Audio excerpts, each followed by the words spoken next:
नमस्कार मित्रों, मैं पैरामीटर ऑफ लॉ के इस चैनल में आपका स्वागत करता हूं। पैरामीटर ऑफ लॉ के इस चैनल में आज एक important subject domestic violence act 2005, जिसे घरेलू हिंसा अधिनियम भी कहते हैं, महिला संरक्षण अधिनियम है ये, और ये सामाजिक और महत्वपूर्ण विधान है।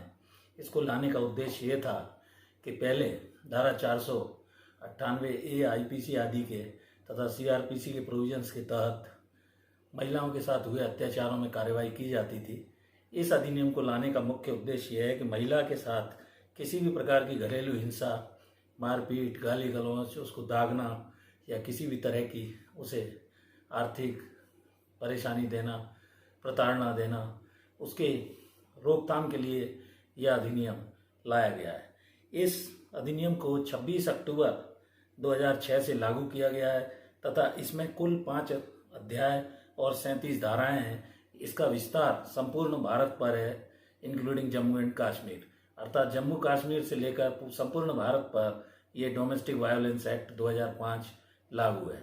इसके अलावा इस अधिनियम के अंदर घरेलू हिंसा से महिलाओं को बचाने का मुख्य उद्देश्य रखा गया है। इसका कारण दहेज के संबंध में कई तरह की मांगें शादी के बाद परिवार वालों के द्वारा की जाती है। गैर जमानती अपराध इसको बनाया गया है। घरेलू हिंसा में शारीरिक हिंसा हो सकती है, लैंगिक हिंसा हो सकती है, आर्थिक हो सकती है, मौखिक रूप से हो सकती है, भावनात्मक हो सकती है, उसे दिन भर टॉर्चर करना, ताने मारना। संरक्षण अधिकारी राज्य सरकार इसमें एक नियुक्त करेगी, जिसका ये उद्देश्य होगा कि घरेलू हिंसा से महिला को कैसा बचाया जाए, और मजिस्ट्रेट को वो सहायता करने के लिए पुलिस तथा अन्य अधिकारी इसमें नियुक्त होंगे। इसमें प्रत्यार्थी के रूप में वयस्क पुरुष को हो सकता है, महिला के खिलाफ शिकायतकर्ता महिला स्वयं हो सकती है, उसका पड़ोसी भी हो सकता है जो यह देखता है कि प्रतिदिन उसका पति या उसके घर के लोग महिला को, जो ब्लड रिलेशन के हैं, रोज परेशान कर रहे हैं। शेयर्ड हाउस में वो रह रही है तो वो तत्काल पुलिस को शिकायत मौखिक देगा, महिला लिखित में भी शिकायत कर सकती है। इसमें बाद में आश्रय गृह रखा गया है, शेल्टर होम।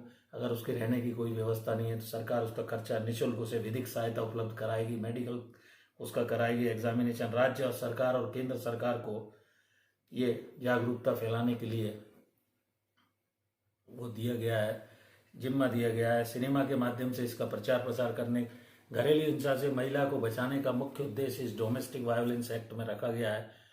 कोई अन्य व्यक्ति भी उस महिला को घरेलू हिंसा से बचा सकता है। क्रूअल्टी पति या उसके नातेदारों द्वारा की जा सकती है। ब्लड रिलेशन के लोग हो सकते हैं, जिसमें उसका पति, उसकी सास, उसकी ननद, उसकी भाभी, भौजाई, कोई भी हो सकता है। इसमें क्रूरता या प्रताड़ना के लिए 3 वर्ष तक की सजा और फाइन का प्रावधान है। स्त्री को शरीर स्वास्थ्य जैसी सुविधाएं आर्टिकल 21 भारत के संविधान life and personal liberty of the person के तहत संवैधानिक रूप में अधिकार के रूप में दी गई है, जिससे उसे कोई व्यक्ति शादी के बाद तंग न करे, डिमांड न करे दहेज की। महिला के संवैधानिक अधिकारों की रक्षा हो, उसके हिंसा, शारीरिक हिंसा ना हो, किसी प्रकार की आर्थिक हिंसा ना हो, उसे चिकित्सीय सुविधा मिले। अर्निंग, अगर वो कामकाजी महिला है, पैसे कमा कर लाती है, किराया वगैरह उसका कोई आता है तो उसको भी घर के लोग छीन लेते हैं, असम्मानजनक बातें करते हैं उससे, बच्चे को लेकर ताने देते हैं। इस प्रकार उसकी दैहिक स्वतंत्रता का हनन ना हो, उसकी इच्छा के विरुद्ध किसी प्रकार की शारीरिक हिंसा ना हो। लगातार हिंसा यदि हो रही है और कोई व्यक्ति सद्भावनापूर्वक इसमें शिकायत कर सकता है, महिला का बयान आवश्यक है। अब मैं आपको बतलाता हूँ कि इस अधिनियम का मुख्य उद्देश्य महिलाओं को हिंसा से बचाना है। संरक्षण अधिकारी की राज्य सरकार नियुक्ति करेगी, जो घरेलू हिंसा से महिलाओं को बचाने के लिए प्रयास करेगा। घरेलू हिंसा क्या है, ये जानना भी इस अधिनियम में आवश्यक है। घरेलू हिंसा की परिभाषा धारा 3 डोमेस्टिक वायलेंस एक्ट में दी गई है, जिसमें प्रतिवादी का कोई भी ऐसा बर्ताव जिससे उसे महिला को क्षति पहुंचती है, मानसिक रूप से, शारीरिक रूप से उसे परेशानी में डाला जाता है, दहेज की उससे मांग की जाती है, उसके रिश्तेदारों को परेशान किया जाता है और उसे धमकी दी जाती है। पीड़ित महिला को शारीरिक मानसिक तौर पर परेशान करना, भावनात्मक रूप से उसको डिमोरलाइज करना। ब्रॉड ओवरव्यू में यदि दिया जाए, कुल मिलाकर महिला को हर तरह से परेशान करना। इसमें कौन से मैटर आएंगे, इसकी 4 श्रेणियाँ इन्होंने रखी गई हैं। शारीरिक हो सकती है, यौन संबंध से संबंधित हो सकती है, मौखिक या भावनात्मक टिप्पणी हो सकती है, नकारात्मक रवैया अपनाया जा सकता है, आर्थिक हिंसा हो सकती है, कार्य करने से कहीं वो जाती है तो उसे नौकरी आदि पर जाने से रोकना हो सकता है। इसमें कई तरह की परिभाषाएं भी दी गई हैं, जैसे व्यतीत व्यक्ति कौन है, वो महिला है, नातेदारी कौन है उसे परिभाषित किया गया है, घरेलू हिंसा क्या है, संरक्षण अधिकारी क्या है, निवास आदेश, आश्रय गृह आदि। महिला की सुरक्षा से जो संबंधित प्रावधान दिए गए हैं उसमें रक्त संबंधी में वैवाहिक संबंध के माँ बेटा पुत्री भाई बहन देवर भाभी ननद विधवा आदि रखी गई हैं। लिव इन रिलेशनशिप जैसे रिलेशन भी यदि शुरू में रहे हैं और उस महिला को बाद में प्रताड़ित किया जाता है तो वो भी डोमेस्टिक वायलेंस के अंतर्गत अपराध होगा। घरेलू हिंसा की प्रकृति बच्चों या संबंधियों के सामने उसे बार बार अपमानित करना, छोटे छोटे मामलों में भूल चूक के लिए उसे टोकना, तलाक की धमकी पति द्वारा दी जाना, अपमानित भाषा का उसके साथ प्रयोग करना, अनकंफर्टेबल जिससे वो महसूस करे, पिता या उसके संबंधियों से मिलने नहीं देना, भावनात्मक रूप से उसे परेशान करना, स्वास्थ्य के प्रति उसके ध्यान न देना, विवाहोत्तर संबंध या शादी के पूर्व उसके संबंध में ताने मारना, वाइफ के परिवार पर आरोप लगाना, जबरदस्ती उस पर बल प्रयोग करना, पति द्वारा स्वयं आत्महत्या की धमकी देना, ये सब कारण हो सकते हैं। शादी के बाद दहेज न मिलना या कम मिलने के रूप में भी उसे टॉर्चर किया जा सकता है। विवाहेतर शादी पूर्व संबंधों की आशंका, गर्भ धारण नहीं करने के बारे में ताने देना, घरेलू हिंसा करना, परेशान करना, एक या अधिक कन्या का जन्म हो जाने पर उसे उत्तरदायी ठहराना, पुरुष प्रधान मानसिकता का होना, वस्त्र पहनावे पर आपत्ति, अन्य महिला से उसके संबंध ठीक ना होना, 25% केसेस में पुरुष का शराबी होना।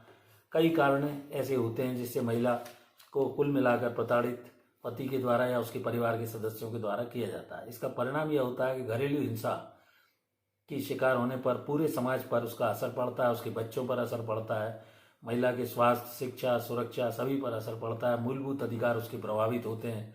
मानसिक तनाव होने के कारण वह अनैतिक कार्य करने के लिए भी कहीं कहीं अग्रसर हो जाती है, जैसे वेश्यावृत्ति में लिप्त हो जाए, परिवार का ढांचा इससे विकसित हो जाता है, विषाद से आत्महत्या तक के प्रकरण कई सामने आए हैं। मान लो मेंटल उसको टॉर्चर हुआ, सुख दुख बांटने वाला उसका कोई नहीं होता और ऐसी स्थिति में डिप्रेशन में चली जाती है, वैवाहिक संबंध उसके प्रभावित होते हैं, उससे संपूर्ण परिवार प्रभावित होता है।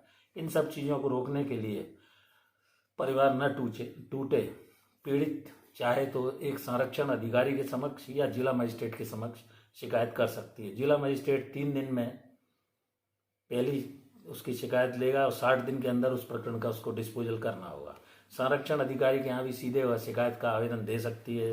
राज्य सरकार ने संभवतः सामान्यतः महिला अधिकारी को इसके लिए एक संरक्षण अधिकारी नियुक्त किया है। यदि संरक्षण अधिकारी अपने कर्तव्य से असफल रहता है तो 20,000 रुपये का उस पर फाइन और 1 वर्ष तक की जेल हो सकती है। यदि परिस्थितियां ऐसी हैं कि महिला को उस शिकायत के बाद सारी जांच करने के बाद थाने और मजिस्ट्रेट आदि को थाने का थानेदार या पुलिस वाले पूर्ण संरक्षण देंगे, सारी सहायता करेंगे, आर्थिक रूप से महिला को सहायता दी जाएगी, उसका चिकित्सीय परीक्षण यदि आवश्यक है तो कराया जाएगा, उसे विधिक सहायता उपलब्ध कराई जाएगी, सुरक्षित आश्रय स्थल दिया जाएगा। ये सारी स्थितियाँ ऐसी हैं कि कुल मिलाकर महिला को डोमेस्टिक वायलेंस से, घरेलू हिंसा से किस प्रकार बचाया जा सकता है, और इसका मुख्य उद्देश्य इस अधिनियम का यही है। और किसी भी प्रकार से उसके हिंसा शारीरिक रूप से या मानसिक रूप से ना हो, एग्रीव्ड पर्सन है तो कुल मिलाकर महिला के खिलाफ शिकायत आने पर सामाजिक एवं महत्वपूर्ण विधान 2005 domestic violence act, protection of women from domestic violence act 2005 अत्यंत महत्वपूर्ण सिद्ध हुआ है। ब्लड रिलेशन में आने वाले रिश्तों के द्वारा किए गए अन्याय को रोकने के लिए, प्रिवेंशन के लिए यह अधिनियम अत्यंत कारगर और प्रभावी सिद्ध हुआ है। मेरा ऐसा मानना है कि मैंने साधारण और सामान्य सरल भाषा में आपको इस अधिनियम के मुख्य प्रावधानों को बतलाया और ये अधिनियम काफ़ी उपयोगी सिद्ध हुआ है। यदि मेरा ये वीडियो आपको अच्छा लगे तो please subscribe this channel parameter of law तथा शेयर, और लोगों को लाइक भी करें, शेयर भी करें और सभी लोगों को इसको भेजें। Thank you for watching this video. नमस्कार।